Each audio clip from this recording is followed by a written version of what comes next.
8. But now we're going to say a very good evening to Mrs. Bennett from Blackheath, Wolverhampton. She's the subject of this edition of England, Their England.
I was born on February 2nd, 1878, on the borders of Oxfordshire and Gloucestershire, in the village of Southrop.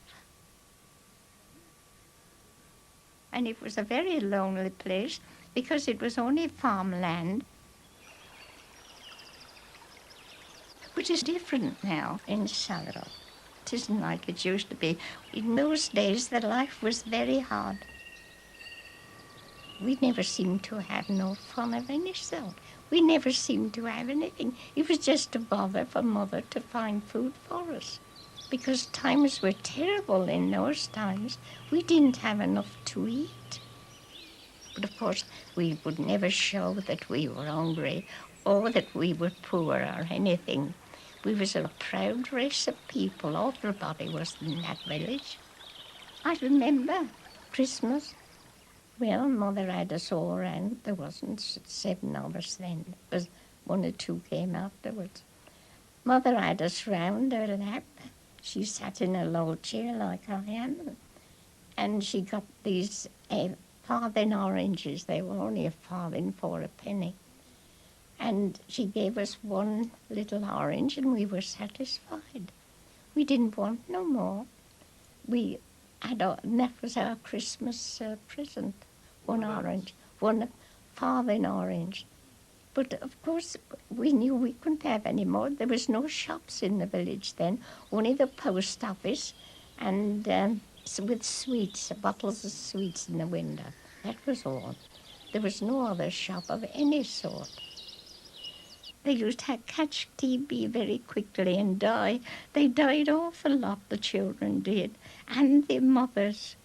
The mothers used to die before the fathers because it was such a hard life for the mothers. If anybody went short, they went short with food and that, you see.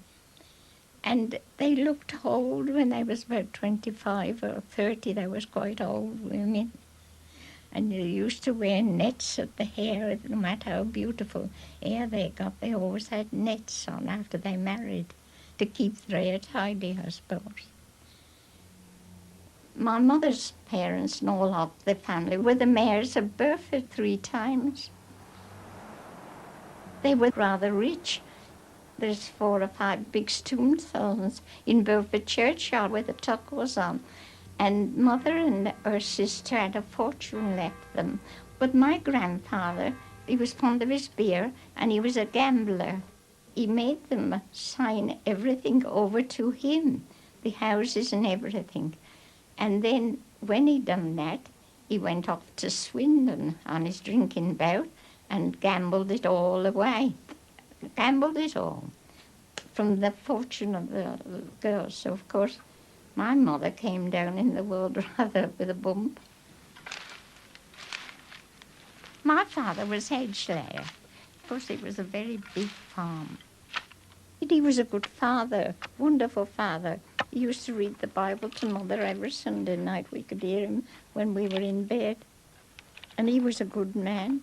Only he got no time to bother with us children because he got to get a living.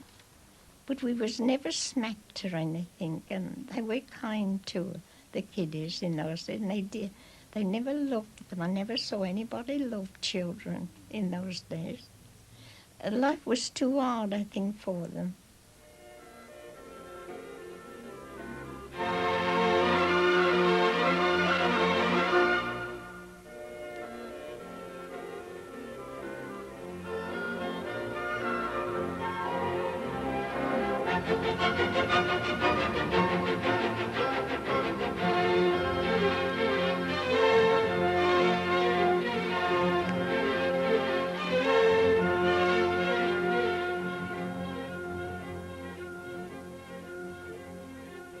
I remember the first day I went to school with my brother in Sotherham, with him dragging me along because I was only a little one.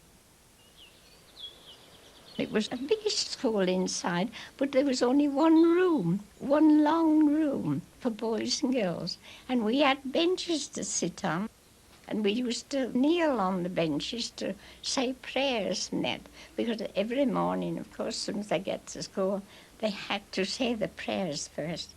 I remember they used to have boards up with figures on, ABC and the other letters, you know. And reels of cotton, they used to have those in their hand and show those and asked us the colour. But when I left school, I couldn't tell which was black or which was white. Some teachers were very nice. Now, Mary Ann Cox, that was one, she wasn't so nice because she was just a girl picked out from the class, was a bit cleverer than the other ones. She got something about her for teaching little ones. And then there was a one that passed through college education, and she was lovely from Liverpool. And she used to tell us stories about Christ and that. And she'd tell us, start with a story about things in the Bible. And she'd keep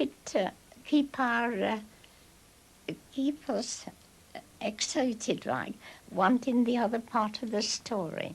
And we used to love that with this, because it was like a storybook, like, and we used to look forward to go to school next day just to listen what the people were doing the next time. But they took it from the school, I think, this religion, and they never put nothing back in. Now, if they'd kept that in, the boys and girls would have been better people, because we always remember that's as we learned when we were little and got clear minds. But I can remember those things so well, that how I felt and how fond we were of this teacher from Liverpool. But we weren't so fond of our own one out of the class, because she was a big hefty girl, and she used to have a thimble on her finger, and she'd give us all a tap on the top of our heads, and we didn't know she was behind us, and of course she scared us. Well, it cost a penny a week to go to school, and it was a job to find that penny. Very often, we often stayed away from school because we didn't have a penny to go to school with, and nobody troubled about us much. And when I left Southwark to go to Upton to live with Granny, nobody troubled about me at all. Nobody came to see why I wasn't at school. I never had no more schooling. My granddad died and Granny was alone, so my mother wanted someone to go and live with her, or she did. And of course, I was the lazy one of the family, naturally. And they picked on me. And so I went to live with Granny. And I was very happy there, really, with her. Well, the farmhouse I lived in, it was 2 houses in one. Granny had a milk ground that used to supply Burford morning and afternoon until the dairies came on the scene, and then, of course, they did away with that. But sometimes the summers were so hot that before they could get to Burford from Upton, it was sour. every morning early, when the season's on with ploughing and that, they used to take the oxen up by our house, and they used to walk as slow, and cumbersome things they were. And they used to be ploughing in a field backwards and forwards all day long. They'd have a bit of a break and have a bit of hay, I think, but not much, because oxen will last longer than horses or anything like that. They don't get so tired. But they were lovely. And then they used to come home at night, straight away to the water trough they went, and they couldn't stop drinking. They used to drink and drink. But it's the horses and the cattle, and I feel most about more than human beings. It's funny, but I can't help it. It's them big horses I like. They have to go through so much. I've seen them straining, and you could see the muscles in the legs and that, you know. I've been on railway stations when they've been getting them in the trucks and that to go off to wars. We got 5 ducks on the farm, little tiny ducks, and a hen. Of course, there was always hen with the young ducks.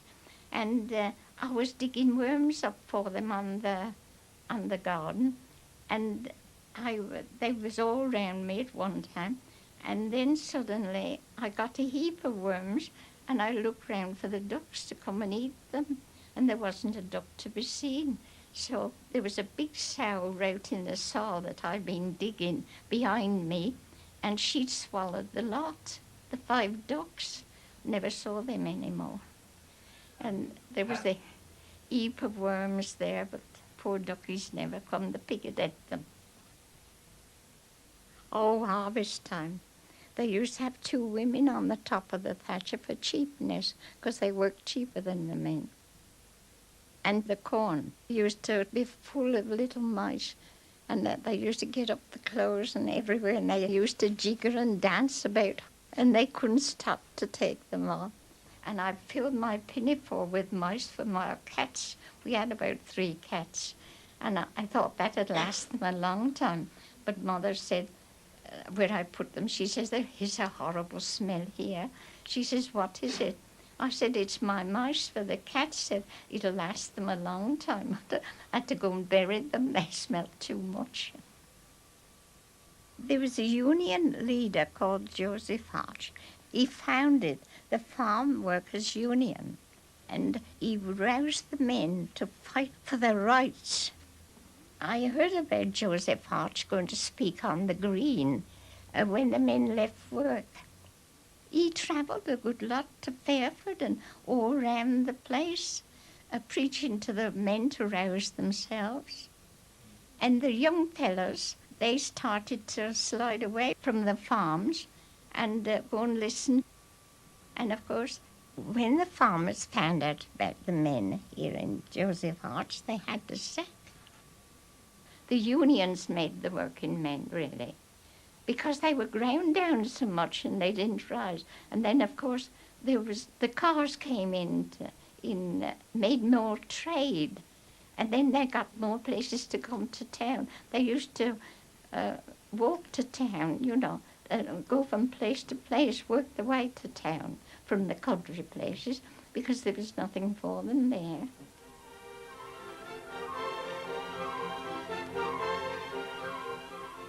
My cousin Louise, she came to Upton on holiday, and we used to talk, and she told me about service, and I was dissatisfied with farm life. It was very hard.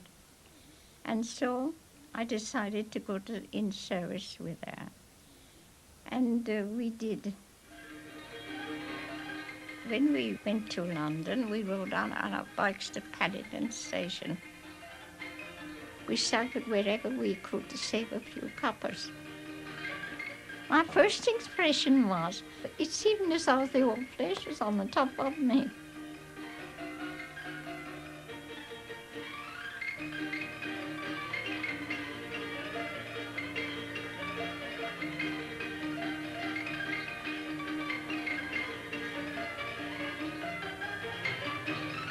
Shepherd's Bush, where I was thought I could cross there. And of course the driver whipped his horse up of the bus as I was going. And of course, when I was going to cross, he had to pull his horses up. I went under the horses, you know. And he cursed me like anything, and I turned around and laughed at him heartily. Cheek, that's only youth, isn't it? I used to ride my bicycle all about London. I'd ride down Piccadilly Road and everywhere, and there was no traffic. Only these handsome cabs where there's just a room for two, you know, and those sort of things.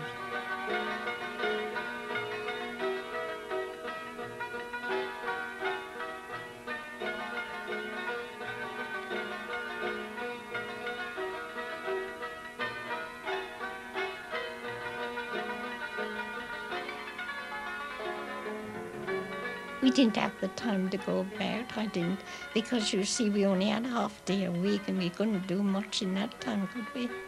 And if there was anything to be seen free, I used to go to those places, nothing to pay. I used to cycle to Windsor for my half day off, and by the time I got back to London, it was time to go in. But I didn't like it at all, not London. I was a parlourmaid. I always had to answer the door to people in the afternoon, dressed in uniform, of course. We always had to change about dinner time so that I could wait on them at dinner time, changed for the afternoon. And then callers used to come, but they just have a tiny cup of tea and cake or whatever there was, Cotswolds cakes it used to be, and there was no others, no creamy cakes like they have now. It was just all plain. And they was kept from 1 week's end to the other. If they only knew it, they were never fresh. I saw the King and Queen, but I never was so disappointed when I saw them, because seeing pictures of them, they were all big men and on horseback or something. I couldn't believe it. The father was stout and the son was a slim of a lad. They did make friends easily. I mean, on the streets, they wouldn't notice you. You'd be walking about and nobody would take the slightest notice of you. I remember going up some steps. I got lost and I could see nobody about, so I thought I'd go and ask this house if they know where this certain street was where I wanted to get to. And she banged the door in my face. She only opened the door a crack. It was a maid, though, but I understood that because I should have done the same almost, because there was so much burglary going on, just the same as it is now, only in a different way, not in such a way that they kill people now, but they didn't then. But things were stolen because life was so hard for the working class. They was half starved, half of them was. They got nothing much to look forward to, I don't think. You got to have money if you was in London, and there was plenty of pleasure for you then. When mother saw me in this village, she was going to get something, and I was coming home on a holiday with my bicycle, and we passed each other. She was on the other side of the road and I was on the other. And she says, she stopped suddenly and I stopped. And she says, "Is that you, Bessie?" And I says, "Yes, didn't you know me?" And she says, "No." She says, "You were not the same. You were so white and thin." I was really. When I left London, they said, "Surely you're not going to Birmingham." They said, "There's only shopkeepers there." I went to work in Birmingham for Mrs. Shaw, and I met a maid who took me home to Blackheath, and I met her brother. Her brother was a very shy man. He used to peep at me through the hedge as I went by. I'm too shy to come and speak. And he asked her to introduce me to him, and to if he could take me home to the Blackheath station to go back home, to shops, and if he could take me home. And he always called me Miss Hals, never my name. For a long time he was that shy. And then I left there at Birmingham because Mr. Sharp died. And then I think I came to Oxford. Oxford is a lovely little town, it was then. It isn't now so much because there's more people in it and a different kind of people. But then it was homely and warm. He wrote me a letter, a very nice letter put together, and his letters used to always smell of tobacco. And that was one for me as well. I like the smell of them, the letters of tobacco. And I could imagine him smoking as he was writing, And Mother, I says, I don't think I'll answer this letter. I should never go back to Birmingham. I says, I don't want to. And so she says, well, he writes a lovely letter. She says, I should answer this letter. And so, of course, I did. And then I had another beautiful letter. I used to read it all to Mother. And, of course, she'd tell me, I shouldn't give him up yet. I said, right, he writes lovely letters. And he's got a nice mother and father. And so, of course, I kept on writing, and he kept on writing better letters, and because he knew me more. And that's how it all come about. I saw him once a year, and that's all. I was only there 2 years, and I saw him once a year. And that was just he came over to Oxford to see me, not me going to Birmingham. He came to Oxford, and he said I used to walk him to death because it was all walking there, and I used to take him down by the rivers where the boats were, and everywhere where I could show him as much as I could in the parks. And he says he felt done in when he finished walking about with me. And that was all the holiday that I had, one day a year. My wedding day, oh yes, it was a glorious day. And after the wedding, my husband and the best man went to the Conservative Club to have a game of billiards. And I stayed at home with the mother and father, and I was so unhappy. I went walking up the meadows, and I thought, I shall never like this. It was at the Conservative Club, and I was on my own because the people were washing up or something. And I went up those fields up here and thought, shall I go back to Oxford? Because they didn't put it Bennett. They didn't put Bennett on any of their presents they gave me for the wedding present. They put my maiden name on because they said, I'm sure you'll be back before long from the marriage, My marriage lasted 52 years, and I had 3 lovely daughters. My 100th birthday, well, all of them gave me a present in the house and wished me the best of health, and everything else goes with it.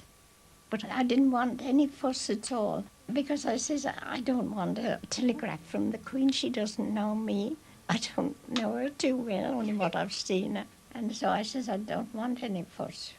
I didn't feel I wanted one, that's all. I don't want the Lord to take me yet, because there's so much of now that's really beautiful to what it was when I was younger. I like it better, this life, than the old life. They say the good old days, but they were good for rich people, but they were no good for working people. I enjoy life more in my old days than ever. That's why I want to live another 100 years anyway, which I shan't.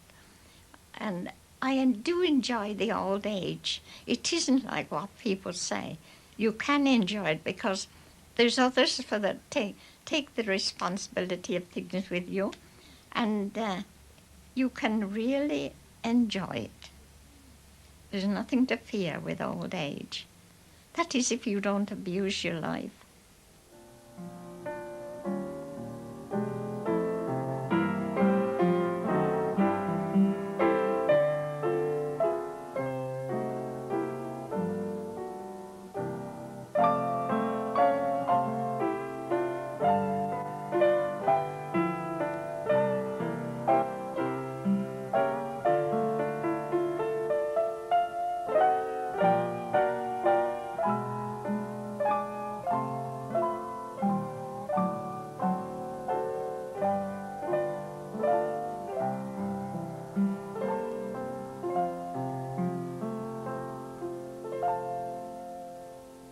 So there you are. It isn't much of a life, really.